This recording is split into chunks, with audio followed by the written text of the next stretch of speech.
रात के करीब 10:30 बजे थे। अर्जुन ने अपनी 7 साल की बेटी सिया को कहानी सुनाई, माथे पर चुंबन दिया और बोला, अब सो जाओ, गुड नाइट। कमरे की लाइट बंद की और बाहर निकलने लगा। तभी सिया ने धीमी आवाज में कहा, पापा, नीचे वाले अंकल आज फिर से हंस रहे हैं। अर्जुन रुका। उसकी आंखों में हैरानी थी। नीचे वाले अंकल? उसने धीरे से कहा, सिया, इस बिल्डिंग की नीचे वाली फ्लोर तो खाली है ना, वहां कोई नहीं रहता। सिया मासूमियत से बोली, तो फिर हर रात वहां से हंसी क्यों आती है?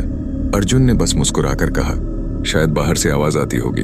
लेकिन जैसे ही उसने दरवाजे की कुंडी घुमाई, कमरे में एक हल्की सी सरसराहट हुई, जैसे कोई बिस्तर के नीचे हिला हो। अर्जुन ने झुककर देखा। अंधेरा था, पर तभी कुछ चमकता हुआ दिखा। एक चेहरा, मुस्कुराता हुआ चेहरा। वो चेहरा अर्जुन को ही देख रहा था, बिना पलक झपकाए। अर्जुन झटके से पीछे हटा। कमरे की लाइट ऑन की, पर बिस्तर के नीचे कुछ नहीं था। सिया ने पूछा, पापा वो चला गया क्या? अर्जुन ने कांपती आवाज में कहा, कौन? सिया ने धीरे से कहा, वो जो हर रात नीचे से आता है, मुझे सोने से पहले हंसी सुनाता है। कमरा ठंडा हो गया। बाहर हवा तेज चलने लगी, अंदर धूल उड़ने लगी और हवा के साथ आई किसी की सरसराती हुई हंसी। अगली सुबह अर्जुन जल्दी उठ गया। नीचे के फ्लोर पर गया जहां सिया कहती थी कि कोई हंसता है। फ्लोर वाकई में सुनसान था। दीवारों पर मकड़ी के जाले और नमी की गंध, लाइटें झपक रही थीं। वो धीरे धीरे गलियारे में चला। हर कदम के साथ जूते की चरमराहट गूंजती थी। एक दरवाजा आधा खुला था। उसने उसे धकेला। अंदर का कमरा खाली था, बस बीच में एक पुरानी कुर्सी रखी थी। कुर्सी पर धूल जमी थी, पर उस पर किसी के ताजा बैठने के निशान थे और दीवार पर कुछ लिखा था, मुस्कुराओ, वो देख रहा है। अर्जुन का गला सूख गया। उसने पीछे पलटकर देखा। गलियारे के कोने में एक परछाई खड़ी थी। लंबा शरीर, झुकी हुई गर्दन और होंठों पर वही अजीब मुस्कान।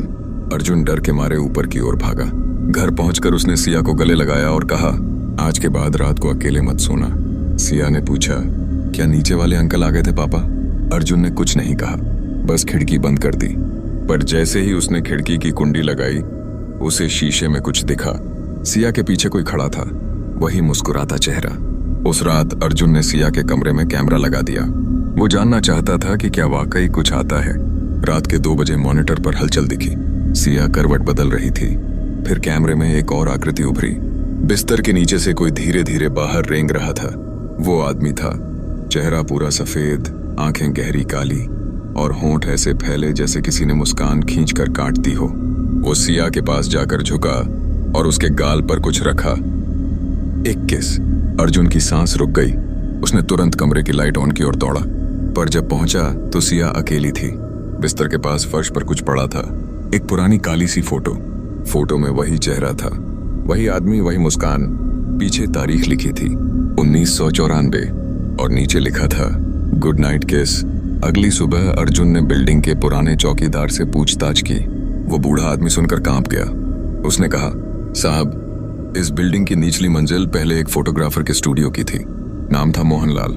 वो बच्चों की तस्वीरें खींचता था, लेकिन एक दिन पता चला कि वो बच्चों को बेहोश करके उनकी डरावनी तस्वीरें बनाता था।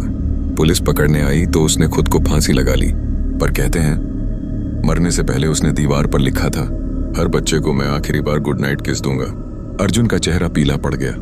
उसे लगा किसी ने उसके पीछे फुसफुसाया, सिया बहुत प्यारी है। वो पलटा, पर पीछे कोई नहीं था। रात को उसने सिया को अपने कमरे में सुलाया, पर ठीक 2 बजे फिर वही आवाज आई, थक थक थक।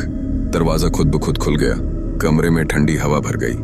बिस्तर के नीचे से किसी के रेंगने की आवाज आई। अर्जुन ने डरते हुए झुककर देखा। वो चेहरा फिर से वहां था, काले होंठ, सफेद चमड़ी और वही लंबी मुस्कान। इस बार उसने कहा, अब तेरी बारी है। और अगले ही पल अर्जुन की चीख से पूरा घर कांप गया। 3 दिन बाद पुलिस पहुंची। कमरा अंदर से बंद था। सिया बिस्तर पर बैठी थी शांति से। उसके हाथ में एक फोटो थी। फोटो में अर्जुन था, मुस्कुराता हुआ, पर उसकी आंखें खाली थीं। फर्श पर खून फैला था। दीवार पर वही लिखा था, गुड नाइट किस।